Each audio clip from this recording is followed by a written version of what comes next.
وعلیکم ورحمۃ اللہ وبرکاتہ نحمدہ ونصلی ونسلم علی رسولہ الکریم اما بعد فاعوذ باللہ من الشیطان الرجیم بسم اللہ الرحمن الرحیم یا ایہا الذین آمنوا لا ترفعوا اصواتکم فوق صوت النبی ولا تجہروا لہ بالقول کجہر بعضکم لبعض ان تحبط اعمالکم وانتم لا تشعرون صدق اللہ مولانا العظیم وصدق رسولہ النبی الکریم الامین ونحن علی ذالک من الشاہدین والشاکرین والحمد للہ رب العالمین۔ تمام احباب درود پاک پڑھیے۔ الصلاۃ والسلام علیک یا رسول اللہ وعلی آلک واصحابک وسلم یا حبیب اللہ۔ الصلاۃ والسلام علیک یا رسول اللہ وعلی آلک واصحابک وسلم یا نبی اللہ۔ الصلاۃ والسلام علیک یا رسول اللہ وعلی آلک واصحابک وسلم یا حبیب اللہ۔ انتہائی واجب الاحترام سامعین و حاضرین، آج کے خطبہ جمعۃ المبارک میں جس موضوع پر میں چند باتیں آپ کی خدمت میں عرض کرنا چاہتا ہوں، اس کا تعلق بالخصوص اس دور کے اندر ایک بڑی شخصیت کے ساتھ جڑا ہے، علامہ خادم حسین رضوی۔ کل ان کا انتقال ہوا اور آج جمعے کی نماز کے بعد ان کا جنازہ ہے۔ اللہ تعالیٰ ان کو غریق رحمت فرمائے۔ جس انداز میں انہوں نے ناموس رسالت، حرمت رسالت اور ختم نبوت کا مقدمہ لڑا، لوگوں کو ان کے انداز، اسلوب بیان سے تو اختلاف ہو سکتا ہے، لیکن صحیح بات یہ ہے کہ جس انداز میں انہوں نے ارباب بسط و کشاد کو اور ارباب فکر و دانش کو متوجہ کیا، وہ قابل تعریف ہے۔ اور اس دور میں کوئی شک نہیں کہ ختم نبوت اور حرمت رسول پر پہرا جس انداز میں علامہ خادم حسین رضوی نے دیا ہے، تمام اہل پاکستان کی طرف سے یقین جانیے کہ وہ شخص خراج تحسین کا مستحق ہے، بلا تخصیص مسالک اور مذاہب، کہ اس آدمی نے اس انداز میں یہ مقدمہ لڑا کہ میڈیا کے بائیکاٹ کے باوجود اور ریاستی جبر کے باوجود اپنی بات کو منوایا ہے اور اپنی جان کی بھی قربانی دی ہے۔ کوئی شک نہیں کہ علالت کے باوجود، بیماری کے باوجود وہ شخص جس انداز میں ڈٹا رہا، بالآخر اس کی جان بھی گئی، لیکن اپنی جان اس نے اللہ کے رسول صلی اللہ علیہ وسلم کی حرمت اور ختم نبوت پر قربان کی ہے۔ اللہ تعالیٰ ان کی قربانیوں کو قبول فرمائے۔ میں آج کا موضوع سمجھ لیجئے کہ ان کی شخصیت کو خراج تحسین پیش کرنے کے لیے میں نے اس موضوع کا انتخاب کیا ہے کہ جس مقصد کے لیے انہوں نے پوری زندگی لگائی، وہ مقصد کیا تھا؟ اللہ کے رسول صلی اللہ علیہ وسلم کی ختم نبوت اور حرمت رسول اور ناموس رسالت صلی اللہ علیہ وسلم۔ تو میں چند باتیں، یہ ایک طرح کا خراج تحسین بھی ہوگا ان کو، اور یہ آج کا موضوع بھی ہے کہ جس انداز میں عالمی سطح پر ایک دفعہ پھر اللہ کے رسول صلی اللہ علیہ وسلم کی حرمت پر لوگ حملہ آور ہیں، اپنے کس طرح چشم پوشی کا مظاہرہ کر رہے ہیں اور اغیار کس طرح خاکے بنا کر، استہزاء کر کے، مذاق اڑا کے مسلمانوں کے جذبات کو مجروح کر رہے ہیں۔ تو میں اس موضوع پر چند باتیں آپ کی خدمت میں عرض کرنا چاہتا ہوں کہ یہ سچی بات یہ ہے کہ رسول اللہ صلی اللہ علیہ وسلم دین کا، اسلام کا محور اور مرکز ہے۔ رات آپ نے سیرت النبی کانفرنس بھی سماعت فرمائی، اس میں ایک بڑا اہم نقطہ مولانا زاہد الراشدی صاحب نے بیان فرمایا اور بڑا قابل توجہ، کہ محبت رسول یہ مسلمانوں کا راس المال ہے۔ اگر یہ راس المال ختم ہو جائے تو آپ جان سکتے ہیں، کاروباری حضرات تشریف فرمائیں، کہ کاروبار ختم ہو جاتا ہے۔ اگر راس المال ختم ہو گیا، راس المال ہی کوئی لوٹنے میں اور اچکنے میں کامیاب ہو گیا تو اس کا مطلب یہ ہے کہ جب اسلام کا راس المال اللہ کے پیغمبر صلی اللہ علیہ وسلم کی محبت ہے، حرمت رسول، یہ ناموس رسالت، یہ راس المال ہے، اگر یہ راس المال ہی ہم اپنے ہاتھوں سے گنوا بیٹھے، اگر یہ متاع لٹ گئی، وائے ناکامی متاع کارواں جاتا رہا، کارواں کے دل سے احساس زیاں جاتا رہا، اگر یہ متاع ہی لٹ گئی تو سمجھ لیجئے کہ سب کچھ ختم ہو گیا۔ اس لیے حرمت رسول پر مٹنے والے،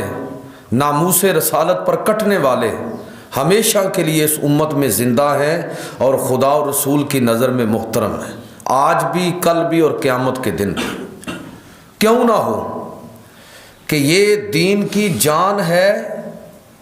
اور دین کی بقا اس سے وابستہ ہے۔ اور دیکھیے کہ اللہ رب العزت نے کس طرح انبیاء کی حرمت اور ان کی ناموس کا تحفظ فرمایا۔ قرآن مجید فرقان حمید کو پڑھیے تو یہ احساس آپ کے سامنے ابھر کر آئے گا کہ انبیاء کی بعثت کا بنیادی مقصد کیا ہے۔ ظاہرت دعوت اور تبلیغ ہے، اور دعوت اور تبلیغ کے مشن میں کوئی بھی شخص، کوئی بھی فرد اس وقت تک کامیاب نہیں ہو سکتا جب تک خود اس کا اعتبار لوگوں کے اندر نہ ہو، خود اس کی شخصیت جو ہے وہ لوگوں کے اندر معتبر نہ ہو۔ اس لیے نبی کریم صلی اللہ علیہ وسلم کو بھی آپ دیکھ سکتے ہیں کہ کتاب یا نبوت کہہ لیجیے، اس کا اعلان تو 40 سال کی عمر میں ہوا جا کے، لیکن وہ کردار پہلے موجود ہے جس کردار کی بنیاد پر اللہ کے پیغمبر صلی اللہ علیہ وسلم اپنی رسالت کا اعلان فرما رہے ہیں۔ کیا لوگوں، اگر میں یہ کہوں کہ پہاڑی کی دوسری طرف ایک لشکر ہے جو تم پر حملہ آور ہونا چاہتا ہے، تو کیا تم میری بات کو مان لو گے؟ تو یہ بات ایسی نہیں تھی کہ جس کو پرکھا نہیں جا سکتا تھا۔ لشکر آ رہا ہو تو ویسے ہی ہر طرف شور و غل ہوتا ہے، پتہ چل جاتا ہے۔ اور زمینی لشکر بھی، یہ کوئی مزائل اور طیارے تو نہیں ہیں، زمینی لشکر ہے، تو بڑی آسانی سے اس کی تصدیق کی جا سکتی تھی کہ جی ہم ذرا دیکھ لیں، ذرا جھانک لیں پہاڑی کی دوسری طرف، پھر دیکھتے ہیں کہ آپ کی بات صحیح ہے۔ لیکن نہیں، ایسا نہیں ہوا۔ لوگوں نے فوری طور پر کہا کہ 40 سال کی زندگی میں تو کبھی آپ نے نہ کاروبار کے اندر، نہ معاملات کے اندر، نہ اپنی زندگی کے مختلف مواقع پر کبھی آپ نے ایسی بات، غلط بات نہیں کی، لہٰذا فوراً سب نے کہا کہ آپ صادق بھی ہیں اور امین بھی ہیں۔ تو نبی کریم صلی اللہ علیہ وسلم،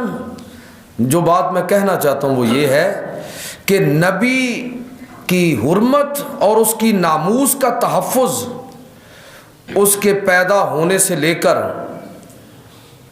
اس کی وفات تک ہی نہیں، بلکہ بسا اوقات تو اس کی پیدائش سے بھی پہلے اس کے ناموس کے ڈنکے بج رہے ہوتے ہیں،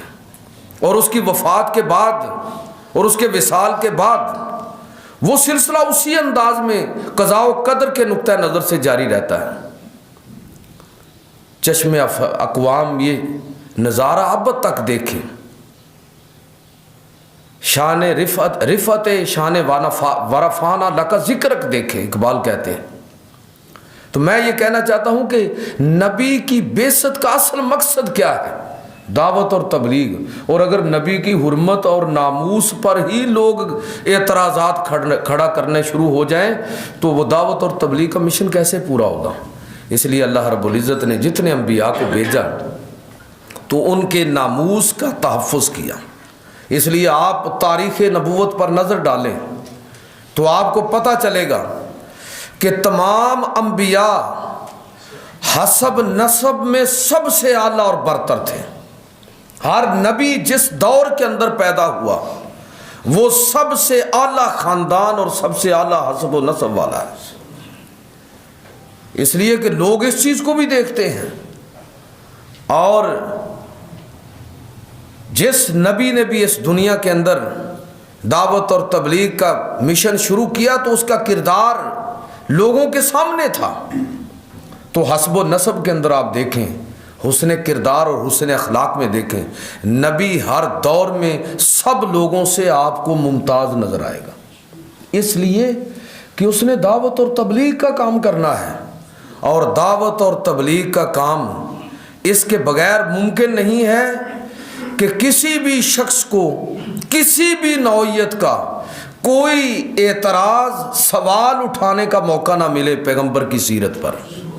یہ ہر نبی کے ساتھ ہوا، اور ہمارے نبی حضرت محمد صلی اللہ علیہ وسلم کا معاملہ بھی یہی ہے کہ سب سے اعلیٰ خاندان، سب سے برتر خاندان، سب سے اعلیٰ حسب و نسب اللہ رب العزت کے حبیب کا ہے، اس سے کوئی افضل حسب و نسب نہیں ہے۔ اور نبی کریم صلی اللہ علیہ وسلم سب سے بڑھ کر حسن اخلاق اور حسن کردار میں سب سے بڑھ کر ہے۔ حضرت خدیجہ الکبریٰ رضی اللہ تعالی عنہ کا یہ خراج تحسین بار بار پڑھنے سے تعلق رکھتا ہے۔ صحیح بخاری کے الفاظ یہ ہیں، جب نبی کریم صلی اللہ علیہ وسلم اعلان نبوت فرمایا اور غار حرا میں وحی نازل ہوئی، گھر واپس تشریف لائے تو اپنے اس تاثر کا اظہار کیا، اپنی ان پریشانیوں کا ذکر کیا جو آنے والے دور میں درپیش تھیں۔ تو حضرت خدیجہ الکبریٰ رضی اللہ تعالی عنہ نے جو تبصرہ کیا، یہ توجہ فرمائیے کہ اعلان نبوت سے پہلے کی سیرت ہے۔ فرمایا کہ واللہ لا یخزیک اللہ ابدا، قسم بخدا اللہ آپ کو رسوا نہیں کرے گا۔ فَإِنَّكَ لَتَصِلُ الرَّحِمَ وَتَحْمِلُ الْكَلَّ وَتُكْسِبُ الْمَعْدُومَ وَتَقْرِي الضَّيْفَ وَتُعِينُ عَلَى نَوَائِبِ الْحَقِّ، اس لیے کہ آپ وہ ہیں کہ جو صلہ رحمی کرنے والے ہیں، دوسروں کی ضروریات کو پورا کرنے والے ہیں، دوسروں کا بوجھ اٹھانے والے ہیں، مہمان نوازی کرنے والے ہیں، اور لوگوں کی حق کے معاملے میں مدد کرنے والے ہیں، ان کے ساتھ کھڑے ہونے والے ہیں۔ ایسے شخص کو اللہ رسوا نہیں کرتا، اللہ رب العزت ناکام نہیں کرتا۔ میں جو بات عرض کرنا چاہتا ہوں کہ نبی کی ناموس کی حرمت، اس کے کردار کی حفاظت، یہ اللہ رب العزت نے اعلان نبوت سے پہلے بلکہ پیدائش سے پہلے اور زندگی کے ہر مرحلے کے اندر اللہ رب العزت نے انبیاء کو اپنی طرف سے یہ تحفظ عطا فرمایا ہے کہ ہر نبی سب سے بڑھ کر اخلاق عالیہ میں حسن کردار میں سب سے بڑھ کر ہوتا ہے، خاندان اور حسب و نسب میں سب سے افضل ہوتا ہے۔ اور میں عرض کرنا چاہوں گا کہ انبیاء کی حرمت، ان کے ناموس کا تحفظ سب کے لیے ایک ہی قانون ہے، لیکن اس میں بھی اگر آپ دیکھیں گے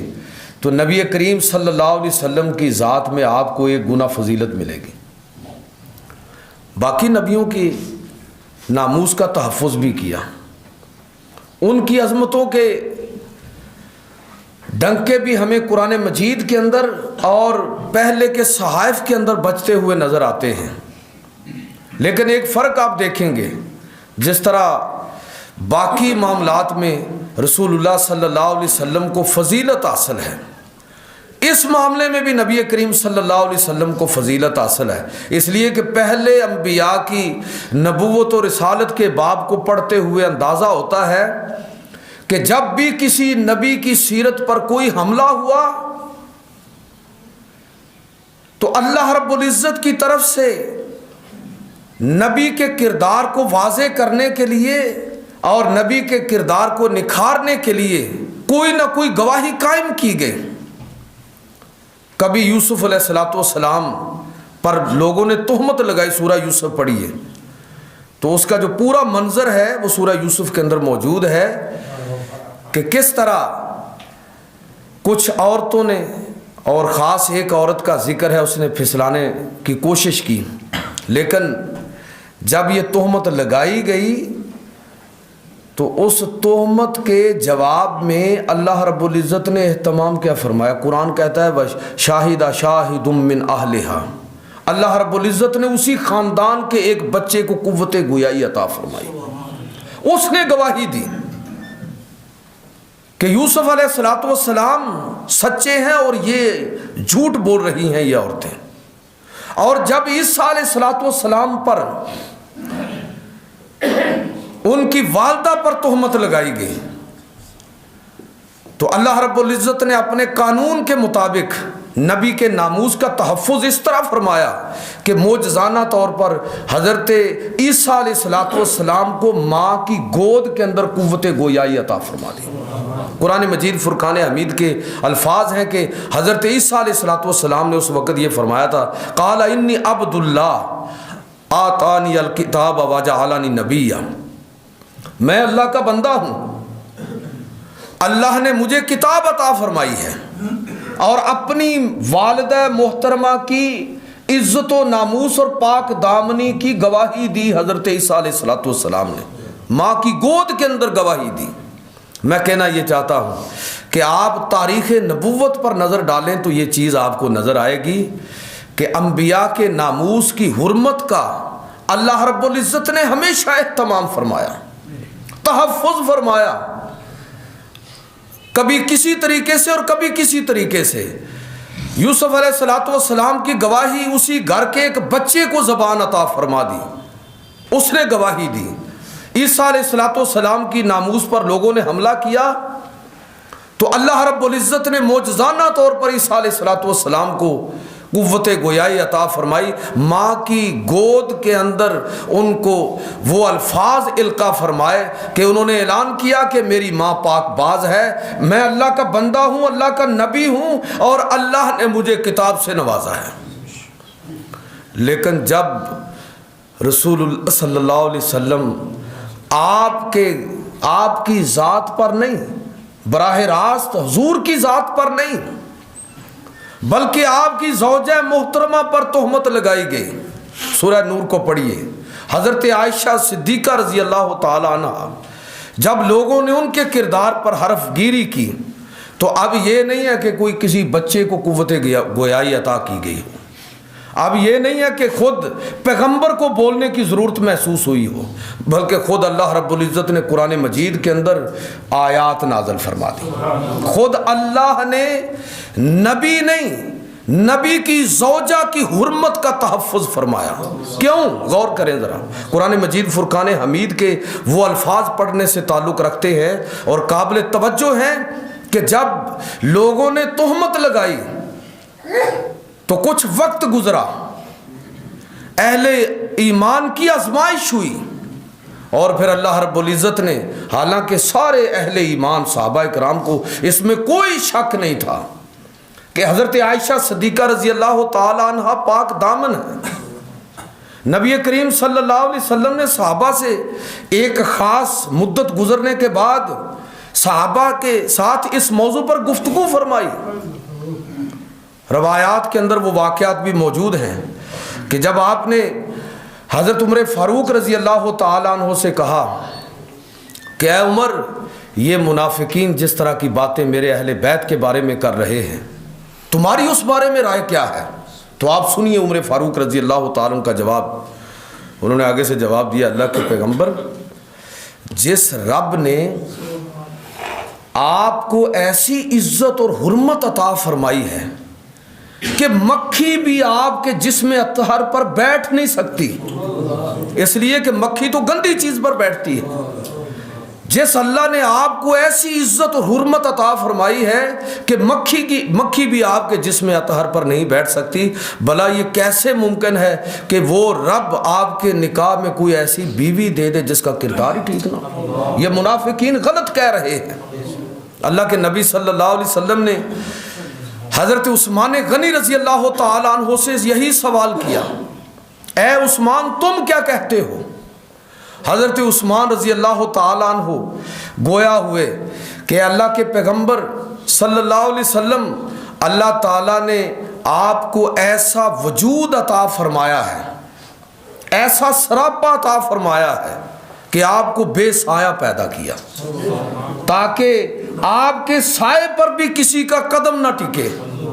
آپ کی عزت و ناموس کا اس قدر جس رب نے اہتمام کیا ہے کہ اس نے آپ کا سایہ تک پیدا نہیں کیا، کیسے ممکن ہے کہ وہ آپ کے نکاح میں کوئی ایسی عورت دے دے جس کا کردار ٹھیک نہ ہو؟ یہ منافقین غلط کہتے ہیں۔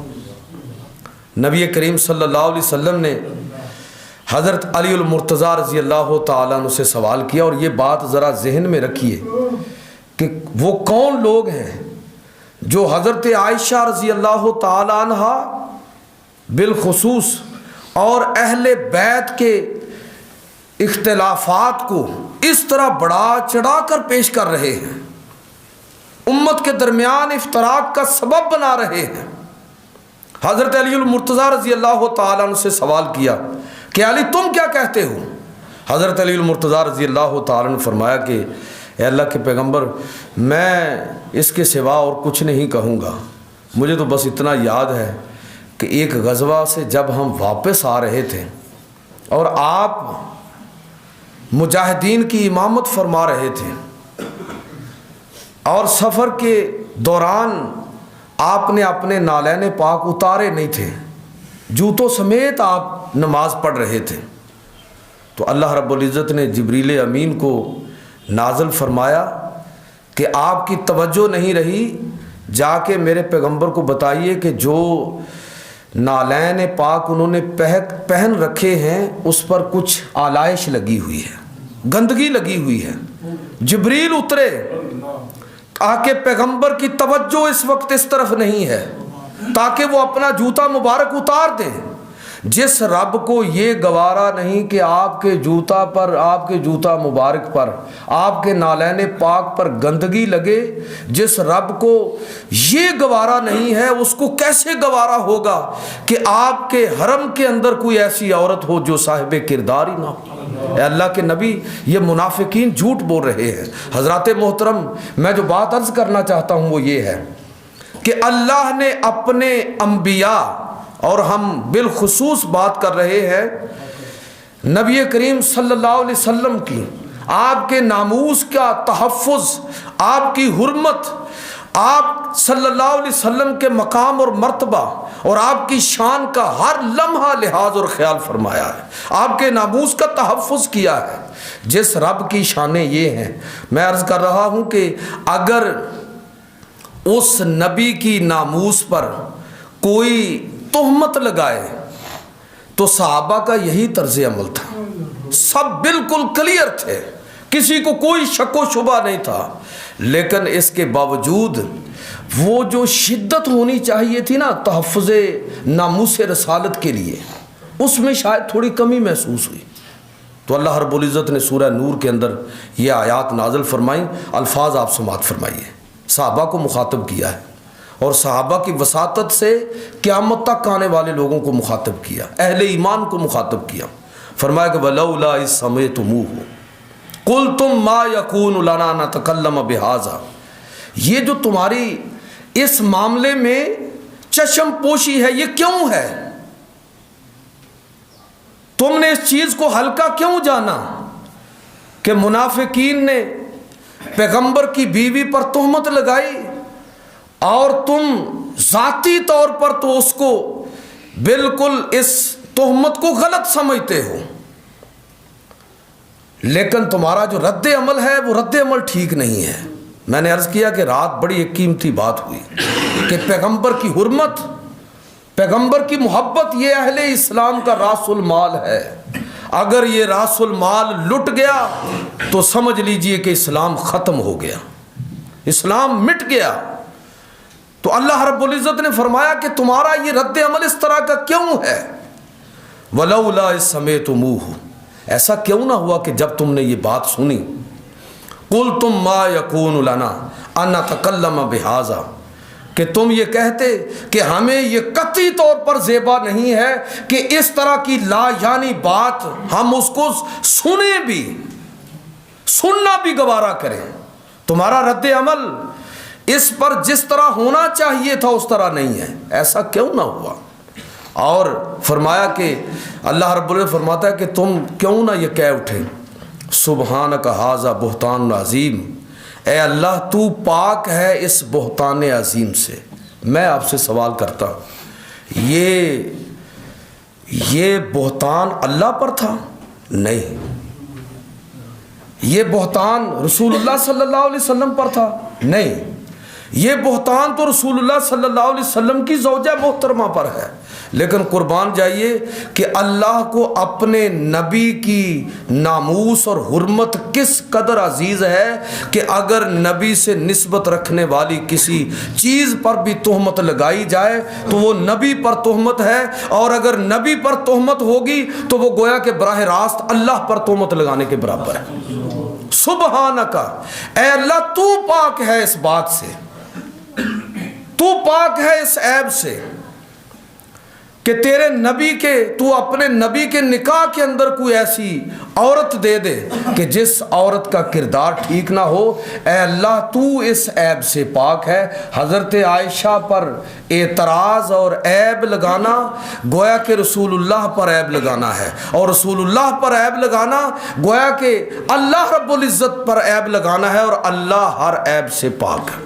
سبحانک ھذا بہتان عظیم۔ حضرات محترم، میں یہ عرض کرنا چاہتا ہوں کہ یہ بات ہم نے شروع کی کہ علامہ خادم حسین رضوی ناموس تحفظ رسالت کا جھنڈا لے کر وہ شخص اٹھا، اور صحیح بات یہ ہے کہ اس دور حاضر کے اندر،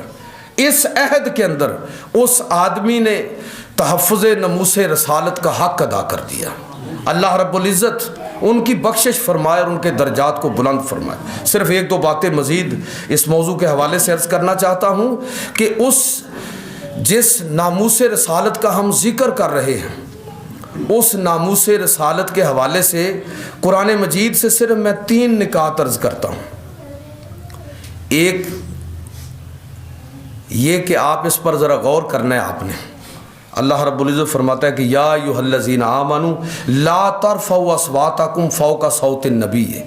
ولا تجہروا لہ بالقول کجہر بعضکم لبعض ان تحبط اعمالکم وانتم لا تشعرون۔ بات لمبی ہو جائے گی، وقت نہیں ہے، میں صرف یہ کہنا چاہتا ہوں کہ اگر نبی کی آواز سے آواز بلند ہو جائے، نبی کی ناموس اور نبی کی حرمت کا تقاضا یہ ہے کہ نبی کی آواز سے کوئی اپنی آواز کو بلند نہ کرے۔ اگر یہ آواز بلند ہو گئی تو قرآن نے جو لفظ استعمال کیے ہیں وہ ذرا سنیں۔ یہ نہیں ہے کہ تمہارے عمل ضائع ہو جائیں گے، عمل تو ضائع ہوں گے۔ قرآن نے لفظ استعمال کیا ان تحبط اعمالکم۔ یہ حبط کا مطلب ان تحبط اعمالکم۔ قرآن مجید نے یہ صرف کافروں کے لیے لفظ استعمال کیا ہے۔ اس کا مطلب یہ ہوا کہ اگر پیغمبر علیہ الصلوۃ والسلام کی گستاخی کسی شخص نے کی شعوری طور پر تو وہ تو گیا، اور اگر اس معاملے میں اس سے کوئی کوتاہی ہو گئی، صرف نظر اس نے کیا، یہ معاملہ ایسا نہیں تھا۔ آپ کو پتہ ہے نا کہ امام ابو حنیفہ رحمۃ اللہ تعالی علیہ کہتے ہیں کہ اگر نماز میں کسی نے اتحیات درمیانی پڑھتے ہوئے درود پاک آگے پڑھ لیا تو کیا کرے گا؟ سجدہ صاحب کرے گا۔ پڑھا ہے نا مسئلہ؟ تو کسی نے نا ان کو خواب کے اندر دیکھا اور کہا کہ آپ نے عجیب و غریب مسئلہ بیان کر دیا کہ درود پاک پڑھنے پر آپ نے کہا کہ وہ سجدہ صاحب کرے، تو یہ عجیب بات آپ نے لکھ دی۔ تو انہوں نے کہا کہ میں نے اس وجہ سے لکھا ہے، یہ مسئلہ میں نے اس لیے کیا ہے کہ اہل ایمان کی جرت کیسے ہوئی کہ وہ بھول کر رسول اللہ پر درود پڑھے۔ ان کو تو چاہیے تھا کہ پورے شعور کے ساتھ اپنے پیغمبر پر درود پڑھے۔ اگر بھول کر درود پڑھیں گے تو سجدہ صاحب کریں۔ میں عرض یہ کرنا چاہتا ہوں کہ اللہ کے پیغمبر کی حرمت یہ ہے کہ اہل ایمان اتنے خبردار رہیں کہ اپنی آوازوں کو، اپنے جذبات کو پورے کنٹرول کے اندر رکھیں، ضبط کے اندر رکھیں۔ ایسا نہ ہو کہ ان کے اعمال ہی صرف نہیں بلکہ ان کا ایمان بھی چلا جائے۔ یہ حبت کا مطلب ہے صرف اعمال نہیں۔ قرآن مجید نے جو لفظ استعمال کیے والذین کذبوا بآیاتنا ولقاء الآخرۃ حبطت اعمالہم۔ اللہ رب العزت فرماتا ہے کہ وہ لوگ جنہوں نے اللہ کی آیتوں کو اور آخرت کی ملاقات کو جھٹلایا، اللہ نے ان کے اعمال کو حبط کر لیا، ختم کر دیا۔ یہ کافروں کے لیے ہے۔ اس کا مطلب یہ ہوا کہ پیغمبر علیہ الصلوۃ والسلام کے ناموس کی حرمت کا تقاضا یہ ہے کہ مسلمان اس معاملے میں اتنے خبردار رہیں، اتنے ہوش و حواس کے اندر رہیں، اور کوئی کمی، ان کا رسپانس اتنا بھرپور ہونا چاہیے کہ اگر اس معاملے میں ذاتی ان کا نقطہ نظر درست بھی ہے، لیکن اگر رسپانس اس طرح ریپڈ ان کا نہیں ہے، تیز رسپانس نہیں ہے، تو اللہ رب العزت فرما رہا ہے کہ ولولا، اس صحابہ کو کہا جا رہا ہے ولولا اذ سمیعتموہ، یہ تم نے سیدہ عائشہ پر جو الزام لگا تو تم صرف یہی چپ کر کے بیٹھ گئے کہ جی یہ بات غلط ہے، تمہارا اس پر رسپانس کہ تم اپنی ذات کی حد تک اپنے آپ کو ٹھیک سمجھ کر چپ کر کے بیٹھ گئے۔ وَلَوْلَا إِذْ سَمِعْتُمُوهُ، ایسا کیوں نہ ہوا کہ تم یہ کہتے قُلْتُمْ مَا يَكُونُ لَنَا نَتَكَلَّمَ بِهَذَا سُبْحَانَكَ هَذَا بُهْتَانٌ عَظِيمٌ۔ میرے بھائیو، محبت رسول، ناموس رسالت اور ختم نبوت، یہ اہل ایمان کا، مسلمانوں کا راس المال ہے، اور کوئی شک نہیں کہ اسلوب میں اختلاف ہو سکتا ہے، انداز میں اختلاف ہو سکتا ہے، لیکن علامہ خادم حسین رضوی نے جس انداز میں ناموس رسالت کا جھنڈا بلند کیا، اللہ رب العزت ان کو ضرور اس کا اجر عطا فرمائے گا۔ اور صحیح بات یہ ہے کہ اس دور کے اندر اس بندے نے اس کا حق ادا کیا ہے، نہ صرف ارباب فکر و دانش کو متوجہ کیا، بلکہ اس کے ساتھ ساتھ اقتدار کے ایوانوں کے اندر بھی زلزلہ برپا کیا ہے اس آدمی نے اپنی تحریک سے، اور اہل پاکستان کو یہ پیغام دے کر رخصت ہوا ہے کہ اگر پاکستان کی حفاظت کرنی ہے تو اسلام کو بچانا ہے، اور اگر اسلام کو بچانا ہے تو ناموس رسالت پر تمہیں پہرا دینا ہوگا۔ اے لوگو، اگر تم نے اس معاملے میں کوئی کوتاہی کی تو نہ اسلام بچے گا، نہ پاکستان بچے گا۔ اللہ رب العزت ان کی حسنات کو قبول فرمائے اور ان کے درجات کو بلند فرمائے۔